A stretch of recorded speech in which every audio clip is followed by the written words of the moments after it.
Hey, CD11, we are back with another weekly budget update. And you'll remember a couple of weeks ago, we sat down with Budget Chair, Councilmember Bob Blumenfield, to talk a little bit about our city's budget process. And today I am really excited to be joined by a very special guest, our city's Chief Administrative Officer, Matt Szabo. Thank you so much for making the time to be here with us today. Of course. Very nice to be here. I think many of my constituents on the west side have heard me and other council members refer to reports from the CAO, and some of them have probably even seen you in council chambers giving us updates. But I would love it if you could just say a few words about what the CAO does and what your job is here at the city. When you think about your job as an elected official, you're here to make policy and to manage public resources, taxes, in a way that meets those policy goals and objectives. So the CAO, my office, is responsible for making sure that you can deliver on what you say you're going to do with city resources. So principally, we have a financial responsibility. We're the chief financial officer and chief financial advisor to the council and the mayor. And we work to make sure that all of the funds, all of the more than 20 sources of general fund taxes, more than 60 categories of special taxes for special purposes are aligned with the priorities set by the council, and that it's done in a sustainable way so that what we're doing this year we can continue without creating deficits. Gotcha. So it sounds like the CAO's office has a role in preparing our city's budget. Is that right? Yes. So our principal role is to assist the mayor in developing the budget. Then we assist the council in the council's review of the budget to ultimately get to an adopted budget. And then throughout the year, our responsibility then shifts to managing. We make projections on revenue, on taxes based on how the economy is operating or performing rather, and sometimes revenue is coming in higher than projections or lower than projections. Sometimes expenditures are higher than plan or below plan, and so we make recommendations to the council to adjust throughout the year to assure that we still have a balanced budget and we can fund all of our priorities. Speaking of priorities, with 15 council members and a mayor and more than 40 city departments, how do you come up with a budget that balances all of those competing priorities? Well, it is basically a year-long process. So we are constantly managing and assessing where we are on our revenues, where departments are on their expenditures.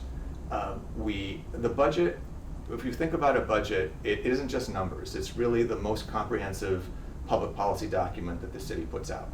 And so it's really the plan for the year. The budget is the plan. What is the city going to do? So we have, my office is organized so that we have analysts that look at every department or every program and are monitoring it throughout the year. If there is a desire on the part of the mayor and the council to increase spending in a certain area, we work to make sure that that can happen if it can happen. Sometimes it can't. And that's the other side of my responsibility, at least on the financial side, is to advise the council and the mayor as to what our picture looks like moving forward.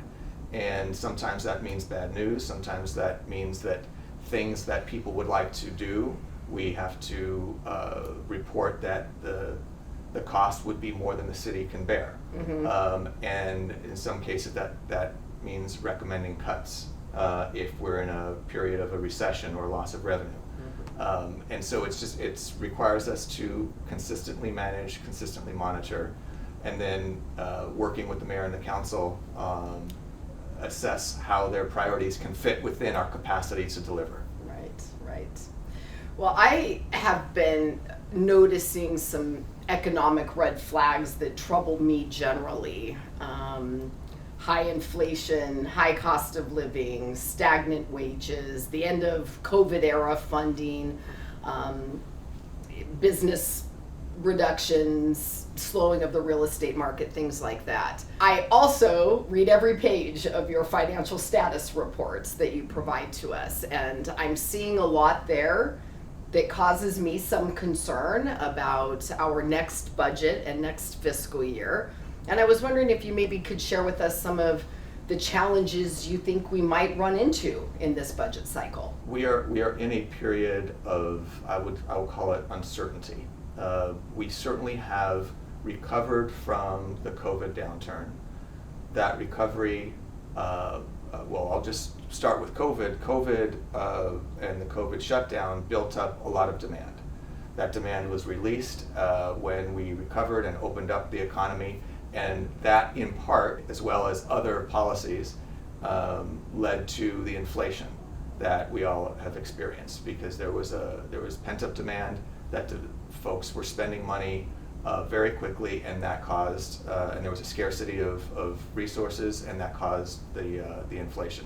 So we're in a place where we're still recovering from high inflation. That inflation has put upward pressure on salaries, Mm-hmm. and so it costs more now to hire people, and that is a cycle that we haven't been out, that we're not out of yet. The city of LA does have a very diverse and broad tax base, and that is helpful, because if one sector is suffering, we generally can make up for it in other areas. But in general, our business tax, our sales tax, our hotel taxes seem to have peaked and are softening right now. Mm. So the initial indicators heading into this next year are that it will certainly not be a period where we can expect a lot of growth in services, and certainly not a growth in spending. Mm-hmm. We will also need to focus our spending in the areas of critical priority, including how and where we hire people, where we staff up. And so that's going to require the council and the mayor to make some decisions and decide what we want to do over other things that we cannot afford to do. Mm-hmm. I see. So when we're talking about the general fund, just so constituents understand what it is, am I correct in saying that a lot of dollars in the general fund come from things like city taxes and fees? When we say general fund is the most flexible dollars. That the general fund pays principally for parks, police, fire, some transportation, although there's a lot of special taxes for transportation, and public works.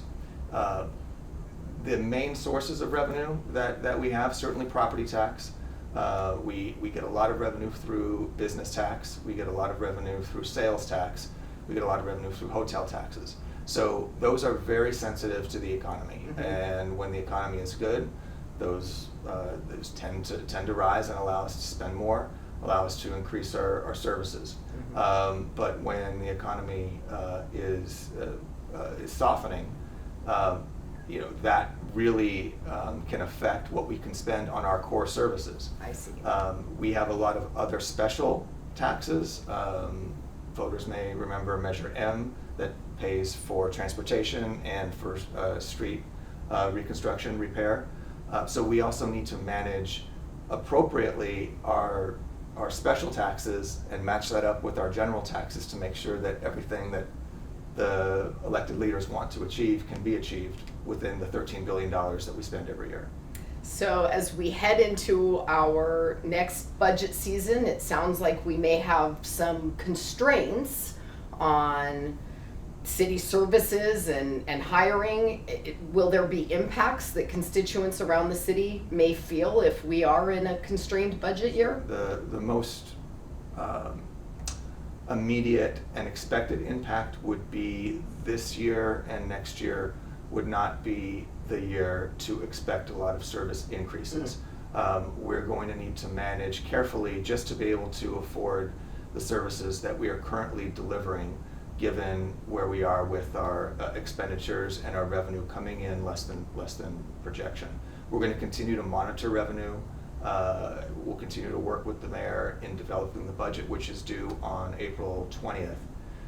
And the hope is that we can maintain as much as we can, as much as we're doing right now. But we certainly will not be in a position to expand services or hire a whole, hundreds or thousands of more employees to enhance services. Right, right. Well, it sounds like you have a big task ahead, and it sounds as though the mayor and the budget committee and other members of council are going to have to make some very hard decisions over the next couple of years about what we prioritize and how we prioritize it. Absolutely, and we also, what's also very important is to make sure that our budget is structurally sound, meaning there are services that we want to pay for, but we also need to make sure that we have a rainy day fund so that if we hit a recession, that the service reductions won't be as draconian as they otherwise would if we didn't have built in that safety net. So we need to manage to the revenue that we have, but we also need to manage appropriately and conservatively so that we can withstand fluctuations in the economy to the greatest extent possible, because we know how much your constituents rely on city services. It should be easier if we had a crystal ball that we could see the future and make these predictions. Well, Matt, I just want to personally say thank you for your leadership on this and your advice and counsel on these issues. I rely very heavily on the information that you provide to us in thinking about my own constituents and the priorities for services and resources in Council District 11. So thank you so much for being with us this afternoon. And CD11, I'll look forward to being back to you next week with another budget update when we sit down with LA Sanitation General Manager Barbara Romero. We'll see you then.